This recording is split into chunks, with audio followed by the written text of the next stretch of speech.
श्री गुरुदेव दत्त श्रीपाद श्री वल्लभ स्वामी महाराज की जय। श्रीमन् नरसिंह सरस्वती स्वामी महाराज की जय। श्रीमत् परम सद्गुरु श्री वासुदेवानंद सरस्वती स्वामी महाराज की जय। भगवती जगदम्बा रुक्मांबा मात की जय। श्रीमत् सद्गुरु श्री रंगावधूत गुरु महाराज की जय। गुरुदेव दत्त गुरुदेव दत्त गुरुदेव दत्त नर्मदे।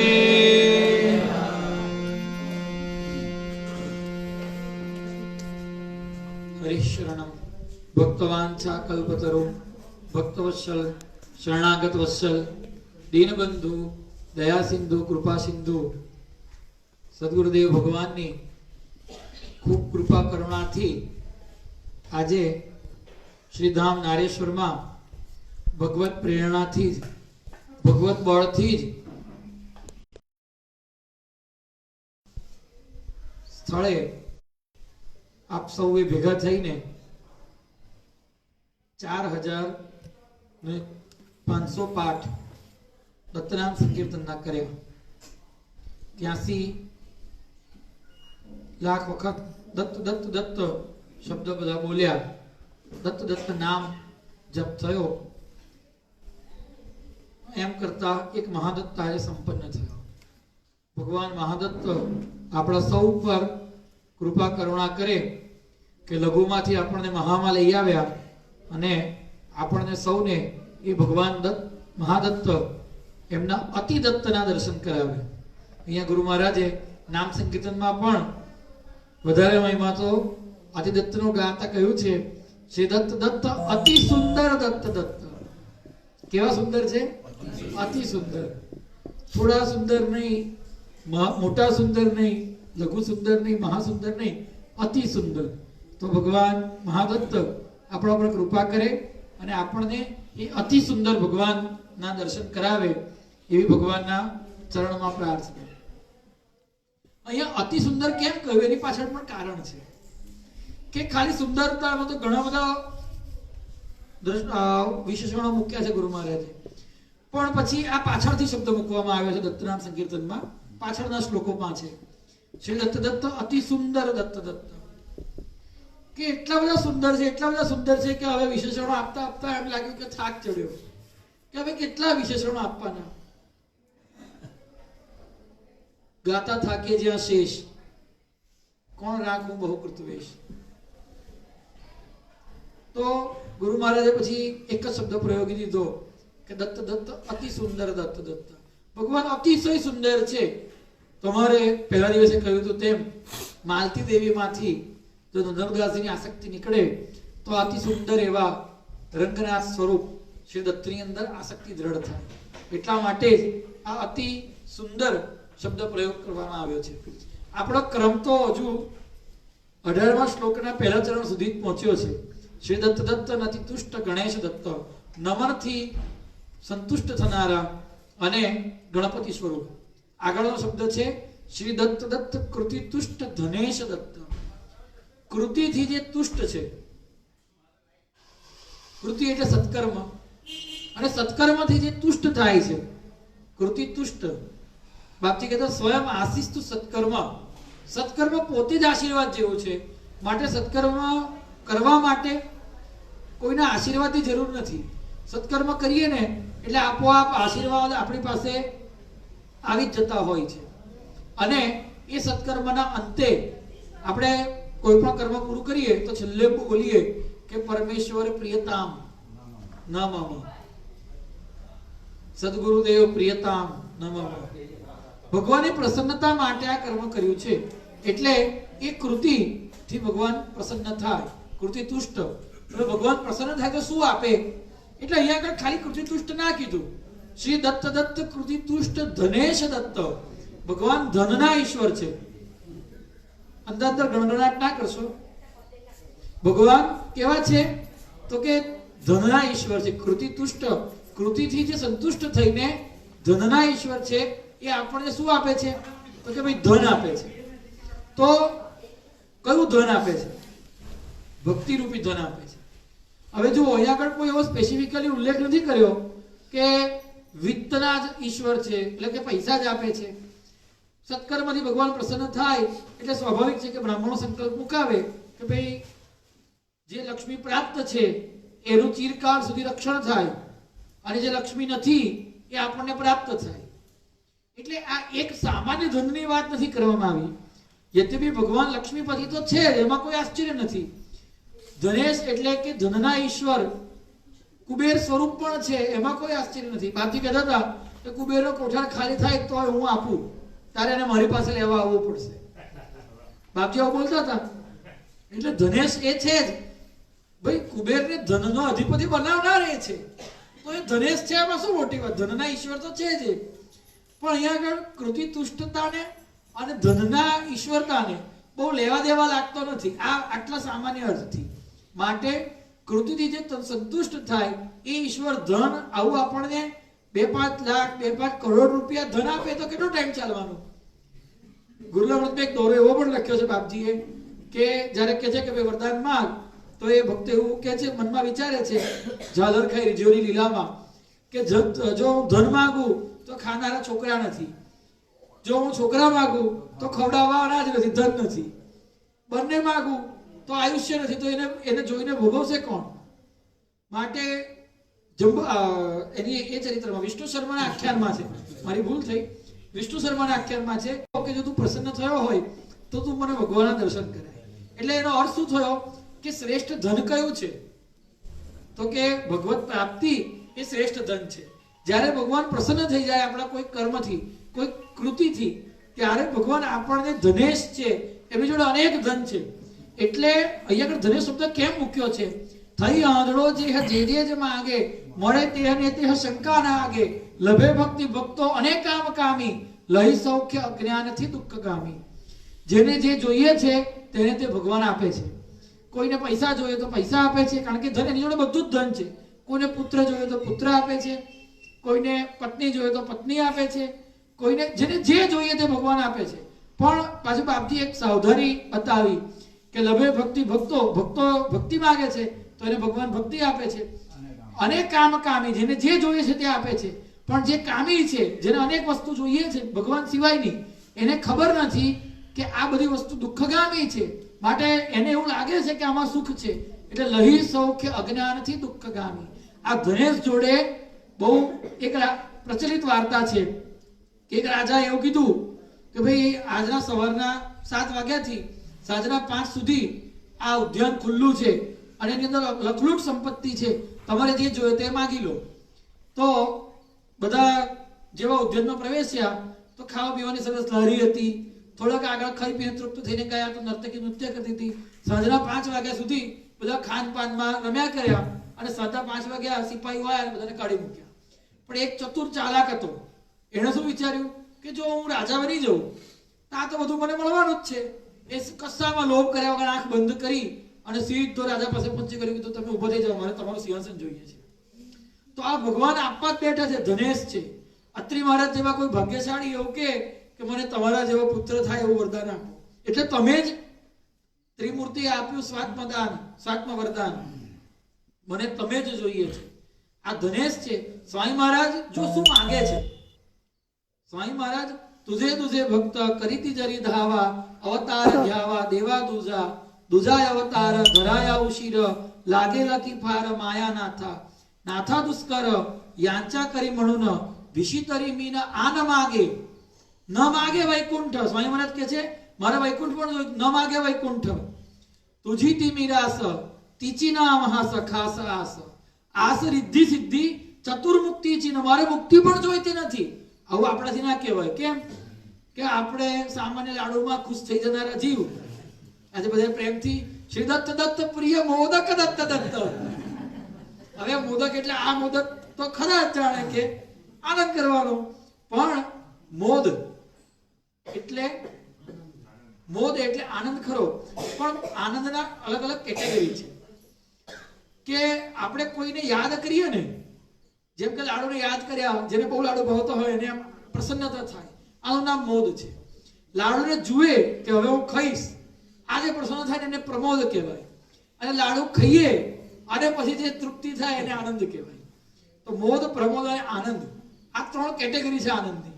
એવી રીતે ભગવાનનું સ્મરણ થાય અને આનંદ થાય, ભગવાનના દર્શન થાય અને આનંદ થાય એ પ્રમોદ, ભગવાનનું સ્મરણ થાય ને જે આનંદ થાય એ મોદ, અને ભગવાન ના સાક્ષાત્કાર થતા સતત આ જીવ ભગવત સ્વરૂપ થઈ જાય એ જ વાસ્તવિક આનંદ.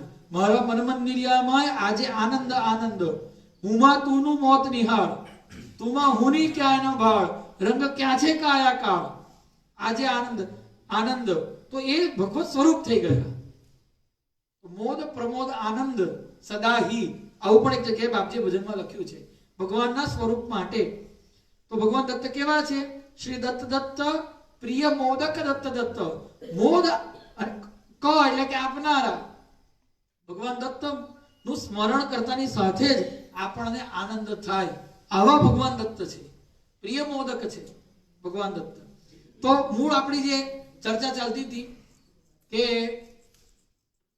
આપણે કૃતિતુષ્ટ ધનેશ દત્ત, આસ રિદ્ધિ સિદ્ધિ ચતુર્મુક્તિ ચિહ્ન. આપણા જેવા જીવો સામાન્ય વસ્તુમાં લોભાઈ જાય એટલે આપણે એવું ના કહી શકીએ કે મારે મુક્તિ નથી જોઈતી. પણ સ્વામી મહારાજ જેવા પરમહંસ વિતરાગ અવધૂત કોટીના મહાપુરુષ શું કહે છે કે મારે 4 પ્રકારે સાયુજ્ય, સારૂપ્ય, સામીપ્ય અને સાનિધ્ય, આ 4 પ્રકારમાંથી કોઈ પ્રકારની મુક્તિ પણ જોઈતી નથી. આસ રિદ્ધિ સિદ્ધિ, મારે રિદ્ધિ સિદ્ધિ પણ નહીં, પણ કોઈ આશા નથી. ચતુર્મુક્તિ ચિહ્ન મી તુમ્હા વરુણ ઓવાળે ત્યાહો બ્રહ્મલોકા ચિહ્ન કો વાર્તા. બ્રહ્મલોકની અંદર તમે કહો કે હું તને રાખું, મારે નથી જવું. ત્યાહો બ્રહ્મલોકા, બાપજી લખે છે હરિ વિરહે સ્વર્ગેય નરક્ષમ, હરિથી નરકેય ઓર, ઓ પંથી ભક્તિ હરિ પ્રેમ અજોડ. તો ત્યાહો બ્રહ્મલોકા ચિહ્ન કો વાર્તા, બંધુ ચાહતો વાટ કાસયાબા. બાપા તું સમર્થ મગમી કિમર્થ, દુસન્યાચ અર્થ વ્યર્થ માંગુ.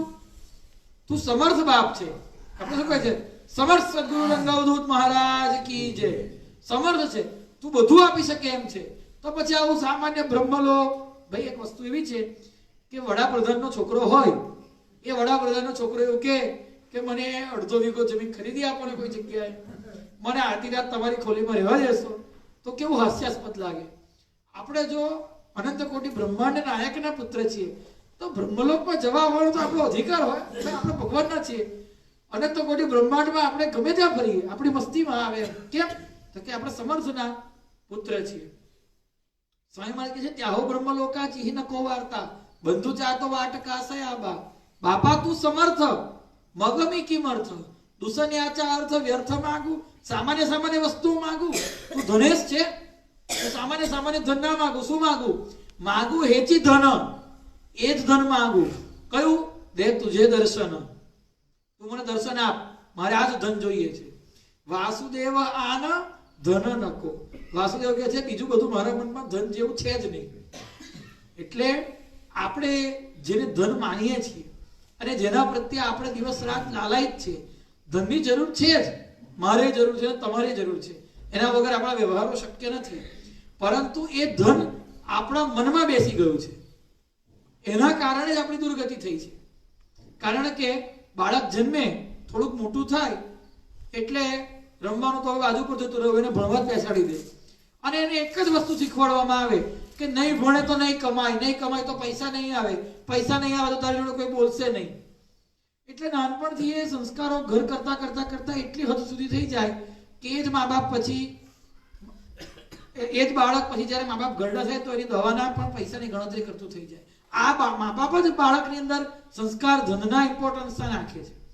ચોક્કસ ધનની જરૂર તો છે જ, એ પણ ધનની જરૂર આપણા માટે, વ્યવહાર ચલાવવા માટે છે, સંગ્રહ કરવા માટે નથી. બાપજીએ ગુરુનામૃતમાં 2 જગ્યાએ સંગ્રહનો વિરોધ કરતા લખ્યું છે કે નાશ મૂળ સંગ્રહ અને દુઃખ મૂળ પરિગ્રહ. સ્વામી રામતીર્થ એવું કહેતા હતા કે તમારી જરૂરિયાત કરતા તમારી જોડે જે પણ કંઈ વધારે છે એ તમારું પાપ છે. આપણી જરૂરિયાત કરતા આપણી જોડે આપણે રહેવા માટે શું જોઈએ? એક ઘર જોઈએ, બીજું ઘર છે આપણી જોડે તો એ આપણું પાપ છે. ચોખ્ખી વાત છે. કારણ કે માણસને રહેવા ઘર નથી, બિચારા ફૂટપાથ પર સુતા છે. આપણે પશુઓ તૃણ સંગ્રહ કદી કરે ના સ્વપ્ને તેમ, અલ્પનિંદ્ર પશુઓ હા મનુષ્ય નિંદ્રા કોષ. ઋતુગામી પશુઓ નકી લહેન નર સંતોષ અલ્પ નિંદ્ર પશુઓ મનુષ્ય નિંદ્રાકોશ. કોઈ પશુ પક્ષી કોઈ જાતનો સંગ્રહ કરે છે? અજગર કરીને ચાકરી, પંછી કરે ને કામ, દાસ મલુકા યો કહે સબકે દાતા રામ. પણ આ શ્રદ્ધા આપણા હૃદયમાં નથી. માટે આપણે સમય પણ એવો છે કે થોડો ઘણો આપણે ખાઈએ, મરી જતા સુધીનો સંગ્રહ થોડો કોઈ પાસે હાથ લાંબો ના કરવો પડે એટલો કરવો પડે. પણ ધનની અંદર અતિશય આસક્તિ રાખવાના કારણે જ સાપ કે ભૂત બનવાનો દડો આપવો ના જોઈએ. માટે આ ધનેશ પાસે શું માંગવાનું છે કે ધનેશ તું મને એવું ધન આપ કે મને એવા સત્કર્મ કરવાની પ્રેરણા થાય કે એ સત્કર્મથી મને તારા દર્શન થાય. આ બંને કૃતિ તુષ્ટ અને ધનેશ એકબીજાની પૂરક વસ્તુ છે. જો સત્કાર્ય થશે તો જ વાસ્તવિક સત્કાર્ય હશે ને તો જ આપણને વાસ્તવિક ભગવત પ્રાપ્તિ માટેની ઈચ્છા થશે. અને ભગવત પ્રાપ્તિની ઈચ્છા હશે ને તો જ આપણાથી સત્કાર્ય થશે. જેને ભગવાનની પ્રાપ્તિ કરવી છે તે સત્કાર્ય સિવાય બીજું કશું કરશે જ નહીં. અને જે સત્કાર્ય કરશે, જો વાસ્તવમાં એ કાર્ય સત્કાર્ય છે, સ્વામી મહારાજના અંતિમ ઉપદેશનો જો સાર હોય કોઈ એક વાક્યમાં તો એટલો જ છે કે એવું કર્મ કરવું કે જેનાથી ભગવત પ્રાપ્તિની લાલસા જાગે. સ્વધર્મ કર્મથી જ ભગવત પ્રાપ્તિની લાલસા જાગે છે. કોઈ માણસ પોતાના વર્ણાશ્રમ પ્રમાણે કર્મ કર્યા કરે તો સહજમાં એના હૃદયમાં વૈરાગ્ય પ્રગટ થઈ જાય, સહજમાં એની ધર્મમાં પ્રીતિ થઈ જાય અને સહજમાં એને સંતસંગ પ્રાપ્ત થઈ જાય. માટે કૃતિ તુષ્ટ અને ધનેશ આ બંને એકબીજાના પૂરક છે, બંને એકબીજાને પોષે છે. અને બહુ સુંદર આ શબ્દ બાપજીએ ભગવાન આ વિશેષણ ભગવાન દત્તના ગુણમૂલક છે કે ભગવાન કૃતિથી સંતુષ્ટ થઈને ધનેશ છે. અને આપણને અહીંયા આગળ એક પ્રકારની બાપજી ચીમકી આપે છે કે આ ધનેશ છે અને પાસે સામાન્ય ધન માંગીશ નહીં. વાસુદેવ આના ધન નકો. વાસુદેવ કહે છે કે એના દર્શન સિવાય બીજું કશું મારામાં ધન નથી. બીજું એના ત્રીજું ચરણ છે 18મા શ્લોકનું, ધૃતિ જુષ્ટ રણેશ દત્ત. પણ આ ભગવાનની પ્રાપ્તિ છે ને બહુ ઉતાવળિયા જીવથી ના થાય, બહુ રઘવાટિયા જીવથી ના થાય. એના માટે ધીરજ જોઈએ. એક જણ જ્યારે નારદજી વૈકુંઠ જતા હતા તો એક સાધકે તપશ્ચર્યામાંથી નારદજીને પ્રશ્ન કર્યો કે તમે ભગવાનને પૂછ્યું કે મને એમની પ્રાપ્તિ ક્યારે થશે? તો નારદજીને ભગવાને કીધું પ્રશ્ન કરતા કે ઝાડ ઉપર જેટલા પાંદડા છે ને એટલા જન્મ પછી તને મારી એ ભક્તને મારી પ્રાપ્તિ થશે.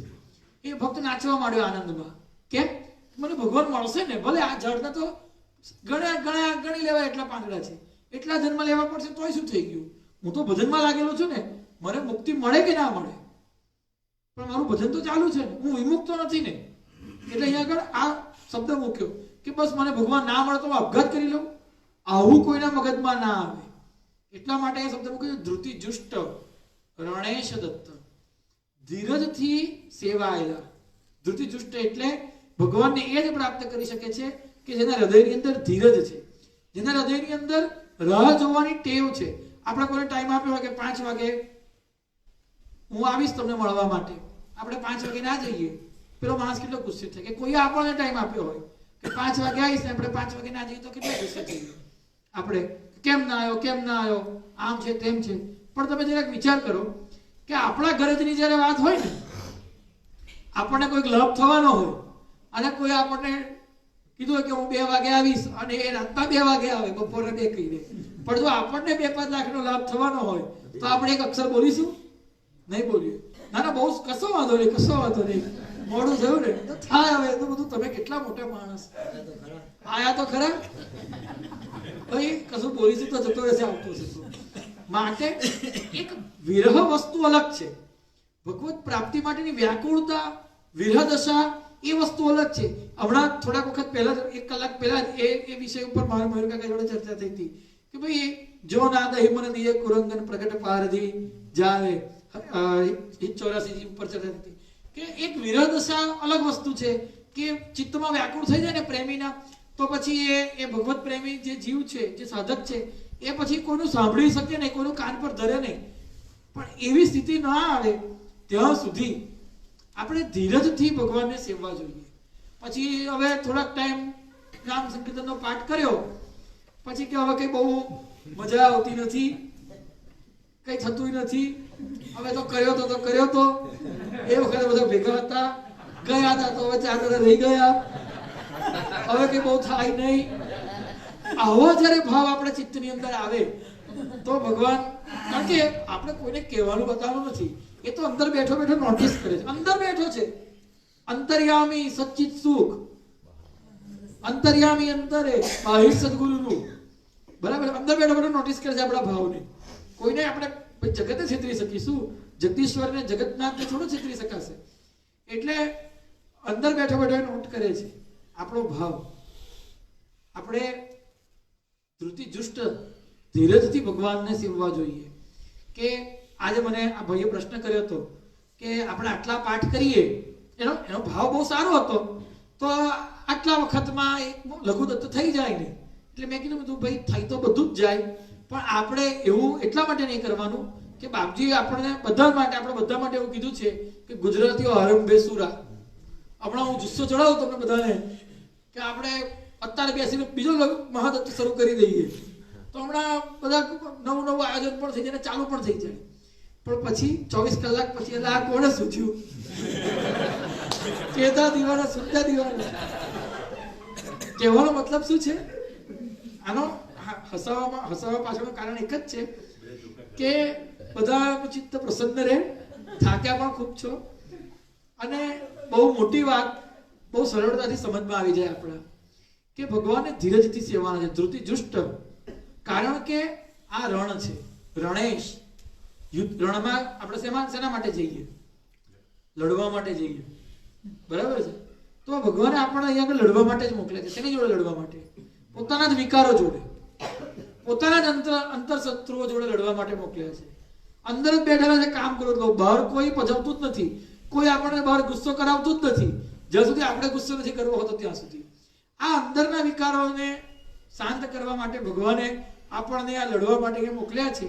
જો આપણે ધીરજથી આનું ભજન કરીશું તો જ આ રણમાં આપણે રણના ઈશ્વરને પ્રાપ્ત કરી શકીશું. રણેશ, ધૃતિ જુષ્ટ રણેશ દત્ત, રણના ઈશ્વર છે ભગવાન. જો આપણે ધીરજથી લડ્યા કરીશું, ધીરે ધીરે ધીરે ધીરે, તો આપણે વિજય પ્રાપ્ત કરીને રણના ઈશ્વરને પ્રાપ્ત કરી લઈશું. માટે તો શું કરવું જોઈએ? લઘુદત્ત કરવો હોય આપણે એકલા તો બસ એક જ નિયમ લેવાનો કે અહીંયા છેલ્લા શ્લોકમાં બાપજી ચતુર્શી ત્રિમૂર્તિ ગરબા છેલ્લા શ્લોકમાં કહ્યું છે, આનું રોજ સેવન કરનાર તરી જશે. આનું રોજ સેવન કરનાર તરી જશે. એટલે એક નિયમ એવો લઈ શકાય. આમ તો લગભગ બધા જ નામ સંકીર્તન એક વખત તો કરે જ છે બધા, પણ એમાં થોડીક ભૂલ જેવું છે. કેવી ભૂલ જેવું છે? એક સમય પર નથી થતો, બહુધા એક જગ્યા પર નથી થતો. માટે એક સમય પર શક્ય હોય ત્યાં સુધી એક જગ્યા પર આપણે 365 દિવસમાંથી કદાચ 30 દિવસ આપણા ઘરની બહાર રહીએ કે 40 દિવસ આપણા ઘરની બહાર રહીએ, પણ જેટલા દિવસ ઘરમાં હોઈએ ત્યારે એક જ જગ્યા ઉપર એક જ સમય તો છોડવાનો જ નહીં. ગમે ત્યાં હોઈએ એ સમય પર આપણે હોસ્પિટલમાં હોઈએ, સ્મશાનમાં હોઈએ, જતા લગ્ન કે સુત કે દત્ત દત્ત, લગ્નમાં હોઈએ, આપણે નક્કી કરવાનું કે કયા સમયમાં આપણે મોટા ભાગે ફ્રી હોઈએ છીએ, પણ એ સમયને છોડવાનો નહીં. એ સમય ઉપર આપણે જો આ પાઠ કરીએ તો અનેક મહાપુરુષોએ એવું પ્રતિજ્ઞાપૂર્વક કહ્યું છે કે આપણું શરીર એ જ સમયે પાઠ કરતા કરતા શાંત થઈ જશે. અંતકાલે જ મામેવ, અંતકાળમાં ભગવાન નામ કીર્તન કરતા જેનું શરીર છૂટે છે એ ભગવાનને પ્રાપ્ત કરી લે છે. કેટલી મોટી ચાવીની વાત ગુરુ મહારાજે આપણને આ છેલ્લા શ્લોકની અંદર આપી છે કે રોજ આનો પાઠ કરનાર તરી જશે. એની પાછળનું કારણ આટલું જ છે, એક જ સમયે શક્ય હોય ત્યાં સુધી એક જ જગ્યાએ દત્તનામ સંકીર્તનનો ફક્ત એક જ પાઠ નિયમથી નિષ્ઠાપૂર્વક 12-15 વર્ષ કરવાનો શરૂ કરો. જો 12-15 વર્ષ આ પાઠ કરીશું, જેવી જેની કેપેસિટી, જેવી જેની ચિત્ત શુદ્ધિ, તો ચોક્કસ એ સમય આપણને સિદ્ધ થઈ જશે. પછી એક સ્થિતિ એવી આવશે કે આપણે સમયનું પણ ભાન નહીં હોય, સ્થળનું પણ ભાન નહીં હોય, પણ એ સમય થશે ને આપોઆપ અંદરથી પાઠ શરૂ થઈ જશે. આપણે માત્ર દ્રષ્ટા હોઈશું અને પાઠ અંદરથી શ્વાસે શ્વાસે શરૂ થઈ જશે. અને એ જ સ્થિતિની અંદર એ જ સમય પર મહાપુરુષોના વચન છે કે તમારું શરીર છૂટશે અને ભગવત પ્રાપ્તિ દત્તનામ સંકીર્તન દ્વારા આપણને થઈ જશે. આપણો પ્રધાન વિષય આ 4 દિવસનો એ હતો કે દત્તનામ સંકીર્તન દ્વારા ભગવત પ્રાપ્તિ. એના માટેની આ ટૂંકામાં ટૂંકી અને સરળમાં સરળ ચાવી છે. એક જ સમય પર એક જ જગ્યાએ, શક્ય હોય ત્યાં સુધી એક જ જગ્યાએ એક જ પાઠ દત્તનામ સંકીર્તનનો બહુ દીર્ઘકાળ સુધી નિષ્કામ ભાવથી, કશું જોઈએ છે, મારે મુક્તિ જોઈએ છે એવી પણ કામના નહીં, બસ મારે તો ભગવાનને રાજી કરવાના છે, એના નિષ્કામ ભાવથી ખૂબ દીર્ઘકાળ સુધી જો કર્યા કરવામાં આવે અને એક પાઠ કરતી વખતે એવો પ્રયાસ કરવામાં આવે કે મન આપણું, ચિત્ત આપણું પાઠની બહાર જાય નહીં, માટે મોટેથી બોલીને કરવાનું, કારણ કે સંકીર્તન છે, તો ચોક્કસ જ ટૂંક સમયની અંદર એ પાઠ આપણને સિદ્ધ થઈ જાય છે અને એ સિદ્ધ થઈ જતા ચોક્કસ ભગવાન કૃપા કરુણા કરી અને એમની પ્રાપ્તિ કરાવી દે છે. માટે ભગવાનનું ખૂબ ધીરજપૂર્વક, ભલે થોડું થાય પણ કોન્ક્રીટ થવું જોઈએ, ધીરજપૂર્વક સેવન કરવું જોઈએ.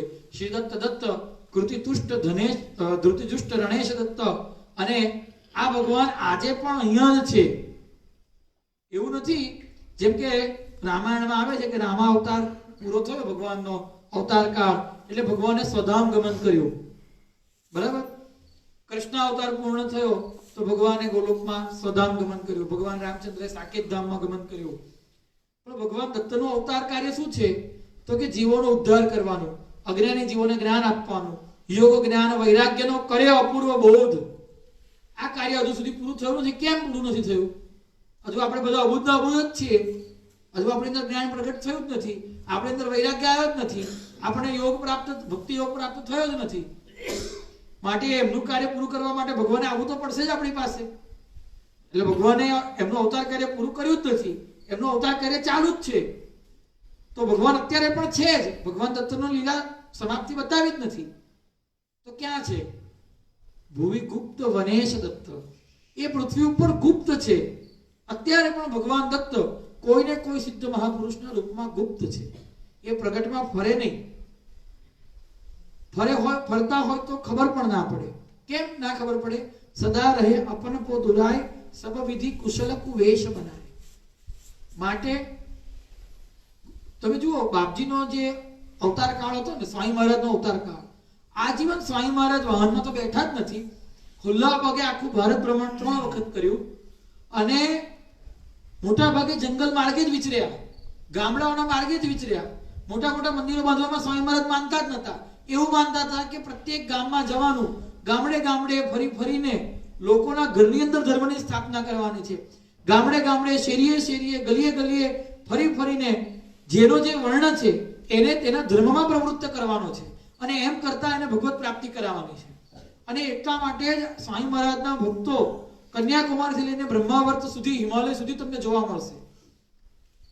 દક્ષિણમાં, પૂર્વમાં વિશાખાપટ્ટનમ ને ઉપર જગન્નાથપુરી બાજુથી લઈને દ્વારકામાં ચતુર્માસ કર્યો સ્વામી મહારાજે, ત્યાં સુધીના ભક્તો એમને જોવા મળશે આપણને. બાપજીનું જો જાહેર થાય કે અવધૂત આવવાના છે તો એ જગ્યાએ જવાનું કેન્સલ થઈ જાય. અનેક રીતે ગુપ્તવાસ બાપજીએ કર્યા છે, અનેક જગ્યાઓએ એકાંતમાં માટે આવ્યા હોય, ગુપ્ત રૂપે આવ્યા હોય, અને જો સહેજ ખબર પડે તો ત્યાંથી છટકી જાય. અનેક પ્રસંગો આવા લગભગ ઘણા બધાને ખબર પણ હશે અને નહીં ખબર હોય એવા પણ અનેક પ્રસંગો છે. ભુવિ ગુપ્ત વનેશ દત્ત, સહેજ પણ લોકોની અંદર આવવાનો એમણે પ્રયાસ કર્યો નથી. પણ સહસ્ત્ર રાશિ સૂર્ય જે રહે ગુપ્ત શિરીત, ઢાંકો કસ્તુરી ભલે ગાય વાસ્તત ગીત. ભાઈ સૂર્યને ગમે એટલા વાદળ હોય પણ કોઈ ઢાંકી શકે? ના ઢાંકી શકે. અને કસ્તુરીને ગમે એટલી ઢાંકીને રાખો પણ એની સુગંધ બહાર નીકળ્યા વગર રહે નહીં. એવી રીતે ભગવાન દત્ત ગમે ત્યાં સંતાયેલા હોય, ભક્તોથી એ વધારે સમય સુધી દૂર ના રહી શકે. પણ એના માટે આપણે ભક્ત થવું પડે. એના માટેનો એક જ સરળ રસ્તો છે, નામ સંકીર્તન. બસ સતત આપણે નામ સંકીર્તન અવલંબન લઈએ અને આ નામ મહારાજને જ પ્રાર્થના કરીએ કે ભગવાન ગુપ્ત રૂપે જ્યાં ફરતા હોય ત્યાંથી અમારી તો તાકાત નથી એમને શોધવાની, એમની પાસે જવાની. એ અમને શોધીને અમારી પાસે આવે અને અમારા પર કૃપા કરુણા કરે. શ્રી દત્ત ભુવિ ગુપ્ત વનેશ દત્ત, શ્રી દત્ત વર વર્ણિત દત્ત. આ ભગવાન શ્રેષ્ઠ લોકો દ્વારા વર્ણવેલા છે. જુઓ, આ જગતની અંદર છે ને સિદ્ધો મૌન રહ્યા છે. બાપજી કોઈ દિવસ પ્રવચનમાં માનતા નહીં. બાપજી કોઈ દિવસ વ્યાખ્યાન, ભાષણ આદિમાં એમણે તો ભાષણમ ભષણમ વિદ્વી ચિત્ત સ્વાસ્થ્ય પ્રહારકમ સભા ભાષો વૃથાલોકે તસ્માત જાગૃહી જાગૃહી એવું લખ્યું છે. ભાષણ ભસવું જાણતું, ચિત્ત શાંતિ હરજેહ, સભા ભાષ ખોટો જગે માટે જાગ સદે એવું લખ્યું છે. જે નીચ પુરુષો છે, કામી પુરુષો છે, એમને બોલવા દેવાય નહીં. એ તો ગડબડ કરી નાખે સમાજની અંદર એલફેલ બોલીને. તો ભગવાનનું વર્ણન કોણ કરશે? ભગવાનનું વર્ણન કોણ કરશે? એટલે અહીંયા લખ્યું વર વર્ણિત દત્ત દત્ત, કે શ્રેષ્ઠ મહાપુરુષોએ જે ગ્રંથો લખ્યા છે એની અંદર એમણે જે ભગવાનનું વર્ણન કર્યું છે એ વર્ણનને પોતાના જીવનની અંદર ઉતારવું, એ વર્ણન દ્વારા જીવનને આચરણમાં મૂકવું અને જે બીજા જીવો છે એની પાસે એનું વર્ણન કરવું. તો ભગવાન આવા વર વર્ણિત છે, કવિ કીર્તિત છે. કવિઓએ પ્રશંસા કરી છે. જુઓ, બાપજીએ પ્રશ્નોત્તર માળાની અંદર એક પ્રશ્ન કર્યો છે કે જીવતો છતાં મરેલો કોણ છે? બહુ ધ્યાનથી સમજવા જેવો પ્રશ્ન છે. જીવતો છતાં મરેલો કોણ છે? લોકો જેની અપકીર્તિ ગાતા હોય, સારું થયું મરી ગયા, આખા ગામને હેરાન કરતા હતા. તો જીવતો છતાં મરેલો કોણ છે? કે લોકો જેની અપકીર્તિ ગાતા હોય, જવા દે એનું નામ દેવા દેવું નથી, કાલે મરતો હોય તો હમણાં મરી જાય. તો આ જીવતો છતાં મરેલો છે. અને મરેલો છતાં જીવતો કોણ છે? તો કે ગુરુ મહારાજ સ્થૂળ રૂપે અત્યારે આપણે દેખાતા નથી, છતાં પણ દિવસ રાત આપણે એના ગુણ ગાતા થાકતા નથી. તો એ મરેલો છતાં જીવતો છે. તો અહીંયા આગળ બાપજી એવું કીધું કે જેની કીર્તિ લોકોમાં અંકિત છે એ મરેલો છતાં જીવતો છે. અને લોકો જેની અપકીર્તિ ગાય છે, તો કીર્તિ ગાય છે કોણ? અમર કરે છે કોણ? કોઈ પણ વીર થઈ જાય, ભાઈ ક્ષત્રિય હોય, શુદ્ધ ક્ષાત્ર તેજ, કોઈ ખોટું થતું જુએ તો મારી નાખે, હવે વળને પાડી દે, બરાબર છે? તો એની કીર્તિ ગવાય, એના પાળિયા બને. એ કોણ ગાય એની કીર્તિ? તો કવિઓ ગાય. તો કીર્તિ ત્યારે જ ગાવામાં આવે છે કે જ્યારે અસામાન્ય પ્રતિભા પ્રગટ થાય છે. એ વગર મારા તમારી કોઈ કીર્તિ ગાય આપણે ગાળો દે લોકો, કારણ કે આપણે એવું કોઈ અસામાન્ય કામ કર્યું જ નથી. આપણે અસામાન્ય કામ બે રીતે થાય, કાં તો બહુ સારું કરીને, કાં તો બહુ ખરાબ કરીને. કોઈ મર્ડર કરી દઈએ તો બીજા દિવસે પેપરમાં ફોટો આવી જાય આપણો, બીજા દિવસે ચોરી કરી હોય પકડી જઈએ, કોઈનું ખૂન કરીને પકડી જઈએ તો બીજા દિવસે પેપરમાં ફોટો આવે. આપણો અપકીર્તિ થઈ, કીર્તિ તો થઈ, પણ કવિ એની કીર્તિ ના ગાય. એટલે કીર્તિ જ છે જેની કીર્તિ ગવાય છે, પણ કવિઓ કોની કીર્તિ ગાય? જે સત્કીર્તિને પ્રાપ્ત થયેલા છે એની જ સત્કીર્તિ ગાય. તો ભગવાન કેવા છે? કવિઓ દ્વારા કીર્તિત છે. પ્રિય નર્તિત દત્ત દત્ત, નૃત્ય જેને પ્રિય છે. રાજોપચાર પૂજનની અંદર એક પ્રકાર છે નૃત્ય. નૃત્ય કરીને ભગવાનને પ્રસન્ન કરવાના. દક્ષિણ ભારતની પરંપરાઓમાં આજે પણ એવું છે કે ભગવાનની પાલખી નીકળે, ગાણગાપુરમાં ત્રિપુરોત્સવ થાય, ત્યારે સંગમથી 10 કિલોમીટર દૂરથી ભગવાન મઠમાં પ્રવેશે. ત્યારે આપણે દત્ત પ્રબોધની અંદર સવારમાં બોલીએ છીએ, ગંધર્વ સંજ્ઞક પુરેપી શુભા વિકાસ્તે ધ્યાનાર્થ મત્ર ભગવાન સમુપૈષ્યતિ મત્વા સ્તુરાચરિત સન્યતાપ્લવાદ્યા ઉત્તિષ્ઠ દેવ ભગવાન નત એવ શીઘ્ર. હે ભગવાન, આ ગાણગાપુરની સૌભાગ્યવતી સ્ત્રીઓ સુંદર શણગાર કરીને, માથામાં વેણી નાખીને, હાથમાં સોનાની થાળી લઈને, એની અંદર સોનાની દીવીવાળી આરતી લઈને, ઘરણાઓથી લદાયેલી સૌભાગ્યવતીઓ તમારા સંગમ પર જવાના રસ્તા ઉપર આરતી લઈને ઊભી છે કે મહારાજ ક્યારે પધારે અને અમે એમની આરતી ઉતારી એમનો ઓવારણા લઈએ. માટે હવે સુઈ રહેવું તમને શોભે એમ નથી.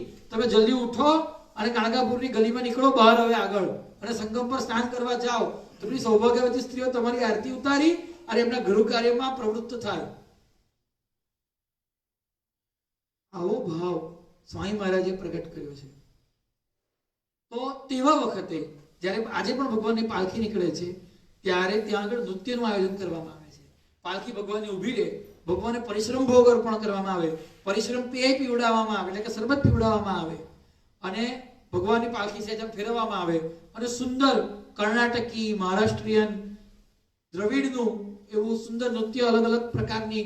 આપણે દક્ષિણ ભારતની અંદર તો નૃત્યના પણ ઘણા બધા પ્રકાર છે. આપણે ત્યાં ગરબા છે, તો નૃત્ય કરીને ભગવાનને પ્રસન્ન કરે.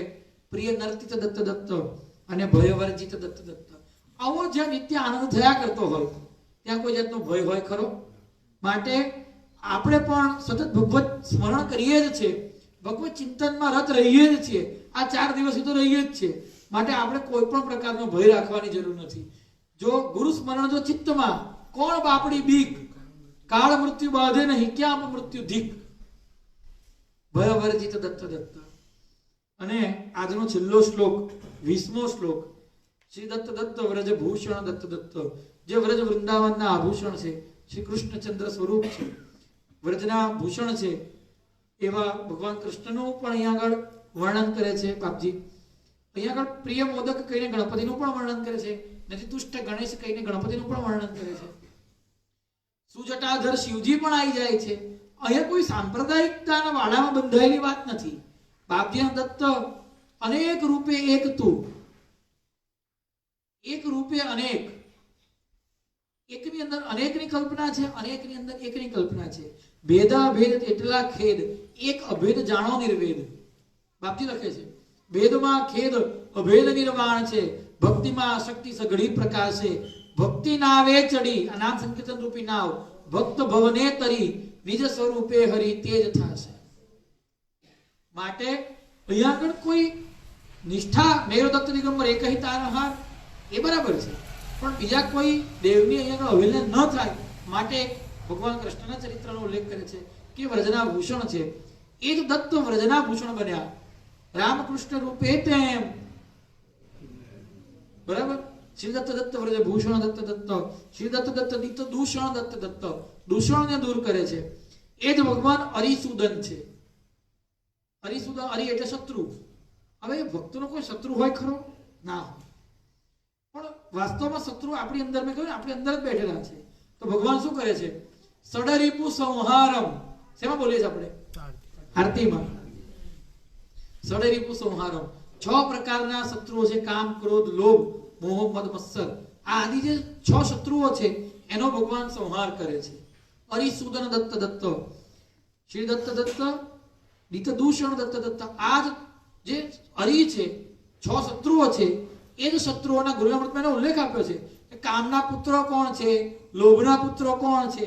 તો આ દૂષણો છે. નીચે અરિસુદન કહ્યું, એની ઉપર કહ્યું દૂષણ દૂર કરે છે. ધીરે ધીરે ધીરે પહેલા નાના નાના દુર્ગુણો દૂર થાય અને પછી મૂળ જે કામ છે, કામ બીજ વૃક્ષનું થતા નષ્ટ નાંકુર, એટલે મોટો દુર્ગુણ છેલ્લે દૂર થાય છે. એટલા માટે જ અહીંયા આગળ પહેલા નિત્ય દૂષણ કહ્યું અને પછી અરિસુદન કહ્યું. એ બેની વચ્ચે કૃતભૂષણ છે. કૃતભૂષણ એટલે ચોરી કરનાર. અહીંયા આગળ એની ઉપર એવું કહ્યું છે, કૃતભૂષણની ઉપર, કે વ્રજભૂષણ. એટલે ભગવાન કૃષ્ણની લીલાનો પણ એક ઉલ્લેખ ચોક્કસ છે કે ભાઈ ભગવાને વ્રજની અંદર માખણ ચોરી, અનેક લીલાઓ કરી. માખણ ચોરી, મોહન ચિત્ત ચોરી લીધા. બરાબર. પણ કૃતભૂષણનો વાસ્તવિક અર્થ એટલો જ થાય છે કે ભગવાનનું જે ભજન કરે છે, ભગવાનનું ચિત્ત હરી લે છે. અત્યારે તમને બધાને એમ ચોક્કસ મનમાં દુઃખ તો થતું જ હશે કે હવે કાલે આપણે આપણા ઘેર જતા રહેવાના છે. એવું થતું જ હશે. 4 દિવસથી આપણે જે સંસારને થોડોક સાઈડ ઉપર કરી દીધો છે, ભૂલી ગયા એવું તો ના કહી શકાય, કારણ કે ત્યાંથી બધું મૂકીને આવ્યા છીએ, પણ જે સાઈડ કરી દીધો છે એમાં હવે પાછું પ્રવેશવાનું છે, આ દિવ્ય આનંદને છોડીને. તો ભગવાને આપણું ચિત્ત ચોરી લીધું ને. કૃતભૂષણ પ્રત્યક્ષ જુઓ, અહીંયા આગળ જ અનુભવવા જેવી વાત છે. શ્રી દત્ત દત્ત કૃતભૂષણ દત્ત દત્ત, શ્રી દત્ત દત્ત અરિસુદન દત્ત દત્ત. આમ દત્તનામ સંકીર્તનના આ 4 દિવસ દરમિયાન 20 શ્લોક ઉપર આપણે રસાળ ચર્ચા કરી. વધારે કઈ નહીં કહેતા, ભગવાન જ્યારે ફરી કૃપા કરુણા કરશે ત્યારે આગળના શ્લોક ઉપર હરિઓમ કાકા કહે છે કથિત તત્વમાં આગળના શ્લોકો ઉપર ચર્ચા કરીશું. ભગવાન ચોક્કસ કૃપા કરુણા કરીને અતિદત્તનું આયોજન કરાવશે જ. પણ દત્તનામ સંકીર્તન ની આ ભગવત પ્રાપ્તિના વિષયની ચર્ચા સમાપ્ત કરતા પહેલા એની ફળશ્રુતિની 2 વાત બહુ મહત્વની જે કહેવી જરૂરી છે. પાછળના જે ફળશ્રુતિના જે શ્લોકો છેલ્લા મૂક્યા છે ફળાદેશના, એમાં 2 વાત છે. શ્રી દત્ત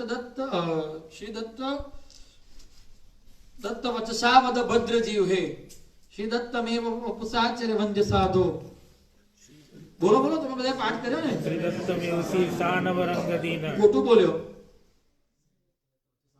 શ્રી દત્ત દત્ત વચસા વદ ભદ્ર જીવ હે, શ્રી દત્ત દત્ત મનસાસર ચિત્ત બંધો, મનસાસ્મર ચિત્ત બંધો, શ્રી દત્તમેવ ઉપસાચર્ય વંદ્ય સાધો, શ્રી દત્તમેવ શીર્ષાનવ રંગદીન.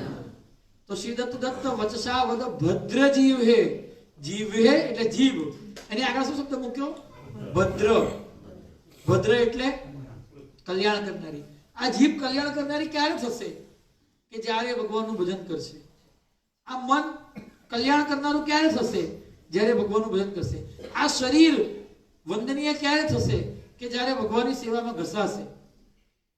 જુઓ પ્રાણી માત્રે તમે નેત્ર દત્ત, સુણો કાન સર્વત્ર શ્રી દત્ત શબ્દ, સદા દત્ત કીર્તિ છે ગા બેન જીવે, ગા બેન જીવે.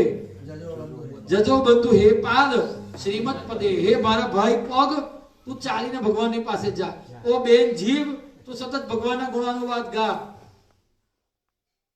ઓ ભાઈ આંખ, ઓ મારી આંખો તું સતત ભગવાનને જ જો. ઓ કાન તું ભગવાનની જ ચર્ચા સાંભળ, પર નિંદા પર ચર્ચા છોડીને સદા સત્સંગને જ સાંભળ્યા કર, ભગવાનની ચર્ચાને સાંભળ્યા કર. તો આ વાત જે દત્તનામ સ્મરણમાં કહી છે એ છેલ્લે છેલ્લે એ જ વાત બાપજી દત્તનામ સંકીર્તનમાં પણ કહી છે. અને છેલ્લે છેલ્લે તો હલ કરતા ગુરુ મહારાજ એવું કહે છે, છેલ્લો શ્લોક તો આપણે પહેલા દિવસે ચર્ચા કરી ચૂક્યા, પણ એની ઉપરનો શોષણમ ભવ પાથશામ, શોષણમ ભવ પાથશામ. આપણે નાવડીમાં બેસવા માટે તલ પાપડ થઈએ, બાપજી ઉભા રહો અમને લઈ જાઓ. પહેલા દિવસે ચર્ચા કરી, જેને પહેલા દિવસનું પ્રવચન ધ્યાનથી સાંભળ્યું છે એને ખબર છે કે કેવી રીતે આપણે નાવડીમાં બેસવાની બાપજીને અરજી કરી હતી અને કેવી રીતે આપણે એના માટે એકબીજા મોજામાંથી અથડાતા જઈ રહ્યા છીએ. અને ગુરુ મહારાજ નાવડી લઈને નીકળ્યા છે. કોના માટે? આપણા માટે જ. પણ શરત શું છે? કન્ટિન્યુઅસ દત્ત દત્ત દત્ત દત્ત કરવાનું. હવે આ દત્ત દત્ત કરતા કરતા આપણા બાજુ એટલું સામર્થ્ય ના આવ્યું કે બાપજી આપણને નાવડીમાં ખેંચી લે, કે ભગવાનની દ્રષ્ટિ તો આપણા પર છે જ, પણ આપણે હજુ એટલા તૈયાર પરિપક્વ નથી થયા કે આપણે નાવડી પર ચડીને કન્ટિન્યુઅસ દત્ત દત્ત કરી શકીએ. અને એની વચ્ચે કદાચ એવું બને કે કોઈ મગર, કોઈ મોટો વેલ માછલી આવીને આપણને ખાઈ જાય તો બને ને એવું. એટલા માટે બાપજી કહે છે કે શોષણમ ભવપાસસામ, જો તું દત્ત દત્ત કરશે ને તો હું નાવડા પર નહીં ખેંચું, સમુદ્રને સૂકવી દઈશ તારા માટે. દત્તનામ સંકીર્તનનો શ્લોક છે. શ્વાસે શ્વાસે પ્રકૃવિત્ત દત્તનામાનું ઘોષણમ તોષણમ સાધુ વૃંદાનામ શોષણમ ભવપાસસામ. જો દત્ત દત્તનો ઘોષ કરવામાં આવે, શ્વાસે શ્વાસે પ્રકૃવિત્તમ, પ્રત્યેક શ્વાસે અવધૂત ચિંતન શ્રી ગુરુદેવ, આ ઘોષણા થઈ કહેવાય.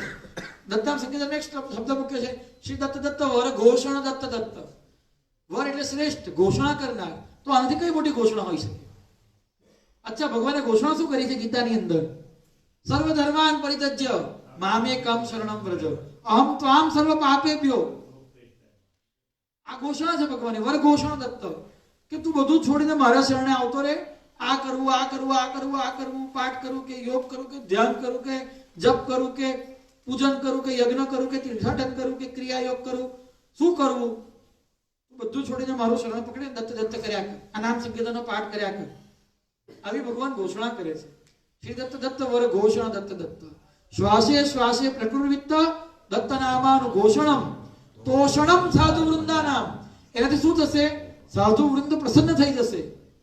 નાવડીમાં બેઠેલા બાપજીની જોડે જે બધા બેઠા છે એ સાધુઓ પ્રસન્ન થઈ જશે. અને કદાચ આપણે નાવડી પર ના ચડી શક્યા ને તો આખો સમુદ્ર સૂકવી દેશે. શોષણમ ભવપાસસામ, આ સંસાર રૂપી સમુદ્રને શોષી લેશે. ગુરુ મહારાજ કૃપા કટાક્ષથી એક દ્રષ્ટિ કરશે, આપણે તો નાવડીમાં ના ખેંચાયા તો એ સમુદ્રને પણ સૂકવી દેવાનું સામર્થ્ય ધરાવે છે. આ મારા ઘરનું આમાં લખ્યું છે, શોષણમ ભવપાસસામ. હવે આનાથી વધારે તો કોણ બાપ ગેરંટી આપે? આપે કોઈ ગેરંટી? આટલું બધું કૃપા કરુણા કરીને મોઢા સુધી કોળીઓ લઈ આવે, છતાંય જો આપણે મોઢું ખોલીને કોળીઓ ના ભરીએ તો આપણા જેવા કોઈ મૂર્ખ નથી.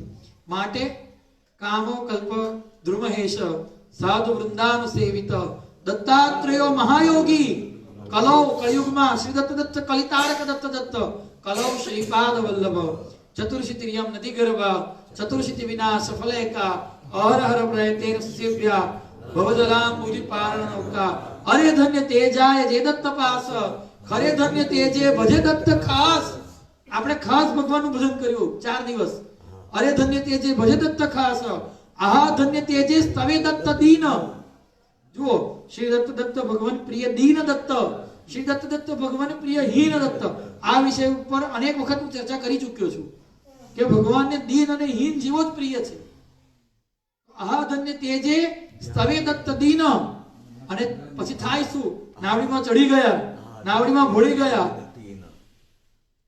તો આ ધન્ય તેજે સ્તવે દત્ત દીન નકી સર્ટિફિકેટ આપે છે. નકી ધન્ય તે થાય જે દત્ત લીન. એ ધન્ય છે કે જે દત્તની અંદર લીન થઈ ગયો. અહો મૂળ આ રંગ માયા વિમગ્ધ. આપણા જેવો મૂળ જે માયામાં ફસાયેલો, છતાં રંગ નિર્મુક્ત શ્રી દત્ત સક્ત. જો એ દત્તના રંગમાં આસક્ત થઈ ગયો, જો એ માલતીની આસક્તિ છોડીને, પહેલા દિવસની ચર્ચા, જો મારા ઘરનું નથી કહેતો, મારા ઘરનું કશું કહેતો જ નથી. પહેલા દિવસથી મેં કીધું તું પહેલા દિવસના પ્રવચનથી છેલ્લા દિવસનું પ્રવચન કે અહો મૂળ આ રંગ માયા વિમગ્ધ થતા રંગ નિર્મુક્ત શ્રી દત્ત સક્ત. જે માયા રૂપી માલતીમાં આસક્ત હતો, એ જો દત્તમાં રંગનાથ રૂપી દત્તમાં આસક્ત થઈ ગયો, તો થયો રાગ દ્વેષાદિ પૂર્ણે જ રંગે ત્યજી રંગ એરીના શ્રી દત્ત રંગે. અવધૂત ચિંતન શ્રી ગુરુદેવ. એક દત્ત ભાવની 2 મિનિટ ભગવાન નામ કીર્તન.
કવિતાર કૃપાળ